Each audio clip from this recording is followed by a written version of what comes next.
semua, perkenalkan nama saya Abdul Aziz. Di sini saya akan mengerjakan tugas untuk matkul Economics for Business. Saya akan mempresentasikan hasil analisis perbandingan indikator makroekonomi antara Indonesia dan Vietnam. Yang pertama, mari kita lihat pertumbuhan dari indikator pertumbuhan ekonomi. Menurut data dari OECD tahun 2021, pertumbuhan ekonomi Indonesia tahun 2021 mencapai 3,69%, sedangkan Vietnam hanya 2,58%. Menurut data ini, Indonesia lebih unggul karena pemulihannya didorong oleh kenaikan harga komoditas ekspor utama seperti batu bara, minyak sawit, dan nikel. Lonjakan harga global tersebut membawa keuntungan besar bagi neraca perdagangan dan meningkatkan penerimaan devisa negara. OECD dalam Economic Surveys menyebutkan Indonesia 2021 bahkan menekankan bahwa kekuatan Indonesia ada pada kemampuan memanfaatkan ekspor komoditas sebagai pendorong pertumbuhan jangka pendek.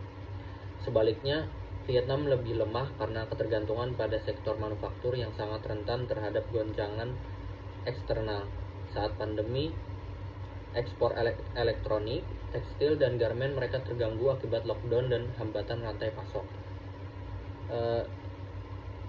Data dari Tapchi Chong San tahun 2022 menuliskan bahwa meskipun Vietnam mencatat surplus perdagangan seperti ini, hal inilah yang membuat pertumbuhan mereka lebih rendah dibanding Indonesia. Dengan kata lain, Indonesia diuntungkan oleh komoditas, sementara Vietnam merugi karena manufaktur tidak berjalan optimal saat pandemi. Indikator kedua yaitu tingkat pengangguran. Data dari BPS tahun 2022 mencatat tingkat pengangguran terbuka di Indonesia sebesar 6,5%, jauh lebih tinggi dibanding Vietnam yang hanya 2,3% menurut World Bank. Vietnam lebih unggul karena memiliki struktur ekonomi berbasis industri padat karya seperti tekstil, garmen, elektronik, dan perakitan HP. Industri ini membutuhkan banyak pekerja dengan keterampilan menengah ke bawah dan mampu menyerap tenaga kerja dalam jumlah besar. World Bank mencatat bahwa model pembangunan berbasis ekspor manufaktur Vietnam membuat tingkat pengangguran relatif rendah bahkan saat pandemi. Sebaliknya, Indonesia mengalami kegagalan dalam menjaga lapangan kerja karena banyak perusahaan besar melakukan PHK dan UMKM yang menjadi tulang punggung ekonomi rakyat ikut terguncang. OECD menyebut labor market sekarang remains in informal and vulnerable jobs. Artinya, pekerja informal masih sangat rentan kehilangan pekerjaan. Dengan kata lain, Vietnam unggul karena industrinya mampu menyerap banyak tenaga kerja, sedangkan Indonesia lemah karena struktur ekonominya membuat PHK dan pengangguran meningkat saat krisis. Lanjut ke indikator ketiga, tingkat kemiskinan. Menurut BPS tahun 2022, angka kemiskinan Indonesia mencapai 9,7%, sedangkan Vietnam jauh lebih rendah, yaitu 4,4% berdasarkan data World Bank. Vietnam lebih unggul karena industri padat karya mereka tidak hanya menciptakan lapangan kerja, tetapi juga berperan besar dalam mengangkat jutaan orang keluar dari kemiskinan. World Bank dalam Vietnam Poverty and Equity Assessment Report 2022 menyebutkan, over the last decade, the poverty rate dropped from 60.8% in 2010 to 5% in 2020, and over 10 million people were lifted out of poverty.